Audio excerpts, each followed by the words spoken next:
यदि आप भी इंडियन रिन्यूएबल एनर्जी सेगमेंट की इस कंपनी में निवेश करने का कोई मन बना रहे थे या इच्छा है तो ये जानकारी पहले अच्छे से समझ लीजिए, उसके बाद आगे बढ़े, क्योंकि हमने काफ़ी विस्तार से आप तक जानकारी पहुंचाने का प्रयास किया है। फाइनेंशियल और फंडामेंटल को समझें, वैल्यूएशन का सही समीकरण बनाकर आगे बढ़े और हाल ही में ही जुड़ी कुछ अपडेट समझें, उसके बाद अच्छे से अपनी रणनीति तैयार करें। चलिए जानते हैं विस्तार से।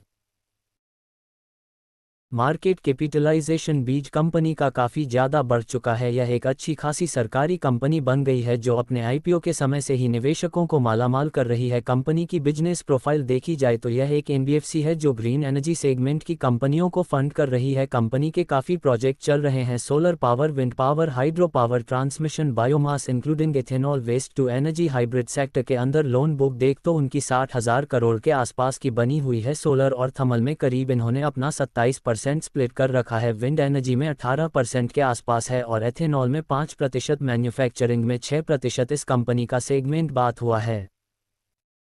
सबसे ज़्यादा इन्होंने आंध्र प्रदेश में 15% की हिस्सेदारी का लोन दे रखा है और राजस्थान में करीब 14% हिस्सेदारी इनके पास है। इनका आईपीओ नवंबर 2023 में आया था, उसके बाद से ही इन्होंने काफ़ी ज़बरदस्त तेज़ी के साथ अपने बिजनेस में ग्रोथ प्रदर्शित की है। कंपनी के पास आरबीआई से परमिशन मिल चुकी है गुजरात में अपना नया सब्सिडियरी बनाने की। जाने स्टॉक से जुड़े प्रमुख बिंदु।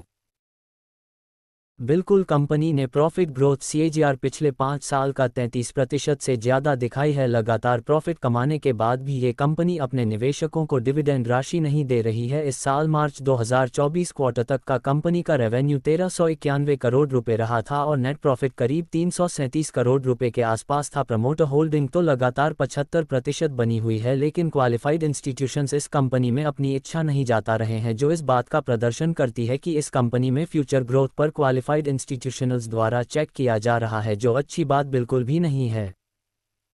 जिस वजह से आप कोई भी लंबी निवेश की रणनीति बनाएं उससे पहले अपने फाइनेंशियल एडवाइजर की सलाह अवश्य लें।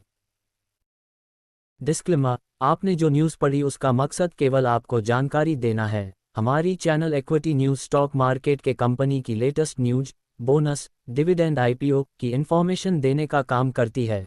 भारतीय शेयर मार्केट जोखिम के अधीन होता है, जिसे आपका आर्थिक नुकसान हो सकता है, जिससे निवेश करने से पहले किसी विशेष सलाहकार की सलाह लेना आवश्यक है और हमारी चैनल सेबी द्वारा रजिस्टर्ड भी नहीं है।